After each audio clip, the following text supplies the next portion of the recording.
Joshimath block का एक ऐसा दूरस्थ गांव जिस गांव का नाम एरा गांव है। और बड़ी बात तो यह है कि ये जो एरा गांव है विगत कई वर्ष पूर्व में पूरी तरह से पलायन भी हो चुका है।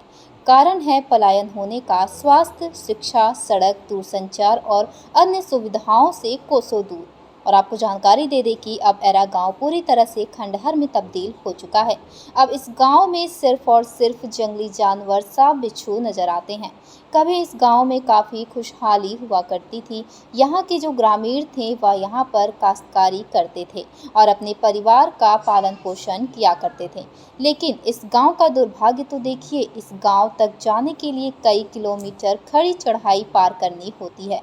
काफ़ी लंबा समय पैदल चलने के बाद इस गांव तक पहुंचा जा सकता है। हालांकि इस गांव में गिने चुने परिवार रहते थे, लेकिन पूरा गांव आज सुविधा न होने के चलते अपनी बदहाली पर रो रहा है। एरा गांव के ग्रामीणों के खेत खलिहान पूरी तरह से बंजर में तब्दील हो चुके हैं। इस गांव में जाने में भी अब इंसान के रोंगटे खड़े हो जाते हैं। चारों तरफ सुनसान जंगल, खतरनाक जंगली जानवर आए दिन घूमते रहते हैं। किसी की हिम्मत नहीं होती है इस गांव में अकेले जाने की। तस्वीरों में आप अंदाजा लगा सकते हैं देखकर कि जोशीमठ ब्लॉक के अंतर्गत एक ऐसा दुरस्त गांव आता है जिस गांव का नाम एरा गांव है। और आपको बता दें कि जिस एरा गांव तक जाने के लिए कई किलोमीटर खड़ी चढ़ाई पार करनी होती है। बड़ी बात तो यह है कि एरा गांव विगत कई वर्ष पूर्व में ही पूरी तरह से प्लान हो गया।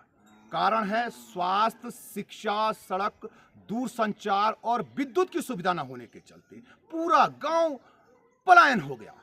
अब तो एरा गांव में जाने में भी इंसान के रोंगटे खड़े हो जाते हैं। चारों तरफ जंगली जानवर आए दिन घूमते हुए नजर आते हैं। पूरा गांव खंडर में तब्दील हो गया एरा गांव। कैमरामैन साथी आदित्य भंडारी के साथ नवीन सिंह,